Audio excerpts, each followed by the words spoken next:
Psalm 10. Orin Dáfídì orí ìkẹwàá. Èéṣe tí ìwọ fi dúró ní òkèèrè réré, Olúwa? Èéṣe tí ìwọ fi ara pamọ́ ní ìgbà ìpọ́njú? Nínú ìgbéraga ni ènìyàn búburú ń ṣe nínúbíni sí àwọn tálákà. Nínú àrékérekè tí wọ́n rò ní kí a ti mú wọn. Nítorí ènìyàn búburú ń ṣògo ìfẹ́ rẹ̀, ó sì ń súre fún olójúkòkòrò tí Olúwa kórìíra. Ènìyàn búburú nínú ìgbéraga ojú rẹ̀ kò fẹ́ ṣe àfẹ́rí Ọlọ́run. Ọlọ́run kò sí ní gbogbo ìrònú rẹ̀. Ọ̀nà rẹ̀ ń lọ síwájú nígbà gbogbo. Ìdájọ́ rẹ̀ jìnnà réré kúrò ní ojú rẹ̀. Gbogbo àwọn ọ̀tá rẹ̀ ni ó ń fẹ́ sí. Ó ti wí ní ọkàn rẹ̀ pé, a kì yóò ṣí mi ní ipò. Láti ìrandíran èmi kì yóò sí nínú ìpọ́njú. Ẹnu rẹ̀ kún fún ègún àti fún ẹ̀tàn àti fún ìtànjẹ. Ìwà ìkà àti ìwà asán ń bẹ lábẹ́ ahọ́n rẹ̀. Ó jókòó ní bùbá ní ìletò wọ̀nnì.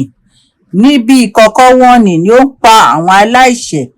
Ojú rẹ̀ ń ṣọ́ àwọn tálákà níkọ̀kọ̀. Ó lùmọ̀ ní ibi ìkọ̀kọ̀ bí kìnnìún nínú pàǹtírí. Ó lùmọ̀ láti mú tálákà, á sì mú tálákà nígbà tí ó bá fà á sínú àwọn rẹ̀.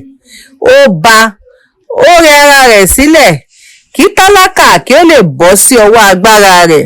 Ó ti wí ní ọkàn rẹ̀ pé Ọlọ́run ti gbàgbé.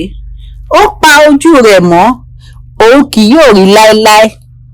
Dìde, Olúwa Ọlọ́run, gbé ọwọ́ rẹ sókè. Má ṣe gbàgbé olùpọ́njú. Èéṣe tí ènìyàn búburú fi ń gan Ọlọ́run? Ó wí ní ọkàn rẹ̀ pé ìwọ kì yóò béèrè. Ìwọ ti rí, nítorí ìwọ wo ìwà ìkà àti ìwọ̀sí láti fi ọ̀rọ̀ náà lé ọwọ́ rẹ̀.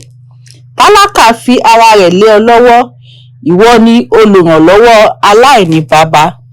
Ṣé apá ènìyàn búburú àti ti ọkùnrin ibi nì? Wá ìwà búburú rẹ̀ rí títí ìwọ kì yóò fi rí mọ́. Olúwa ni ọba láé àti láéláé. Àwọn kèfèrí run kúrò ní ilẹ̀ rẹ̀. Olúwa, ìwọ ti gbọ́ ìfẹ́ onírẹ̀lẹ̀. Ìwọ ó mú ọkàn wọn dúró.